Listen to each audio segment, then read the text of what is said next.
দুনিয়ার আলোচিত শহর যুক্তরাষ্ট্রের নিউ ইয়র্ক। অনেকে বলেন পৃথিবীর রাজধানী। বিশাল এই মহানগর যেন কখনো ঘুমায় না, তাই এর আরেক নাম নির্ঘুম শহর।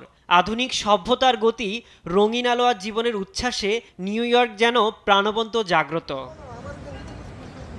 নিউ ইয়র্কের এখন প্রয়োজন একজন নতুন নগরপিতার। তাই 4 নভেম্বর মঙ্গলবারের মেয়র নির্বাচনের দিকেই চোখ পুরো দুনিয়ার। এবারের লড়াইটা ডেমোক্রেটের মেয়র প্রার্থী জোহরান মামদানি, নিউ ইয়র্কের সাবেক গভর্নর ও স্বতন্ত্র প্রার্থী অ্যান্ড্রু কুমু ও রিপাবলিকানের কার্টিস লেওয়ারের।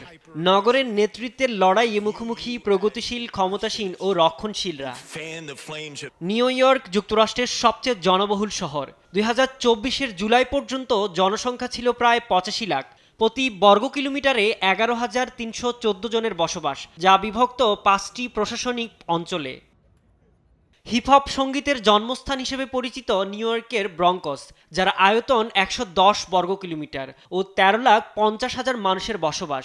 শিল্প, বৈচিত্র্যময় পাড়া মহল্লা ও বিখ্যাত ব্রুকলিন ব্রিজের পরিচিত ব্রুকলিন, আয়তনে 180 বর্গ কিলোমিটার।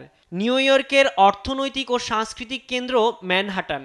এদিকে 280 কিলোমিটার নিয়ে গঠিত কুইন্স, অন্যদিকে বিভিন্ন পার্ক ও ঐতিহ্যবাহী স্থাপনার জন্য সুপরিচিত স্টেটেন আইল্যান্ড। প্রেসিডেন্ট নির্বাচনের পর এবারই সবচেয়ে বেশি আগাম ভোট দেখেছে নিউ ইয়র্কবাসী। নিউ ইয়র্কে নিবন্ধিত ভোটার প্রায় 80 লাখ। ভোট গ্রহণ চলবে স্থানীয় সময় সকাল 6টা থেকে রাত 9টা পর্যন্ত। সে পর্যন্ত অপেক্ষায় থাকতে হবে কে হচ্ছেন নগরপিতা।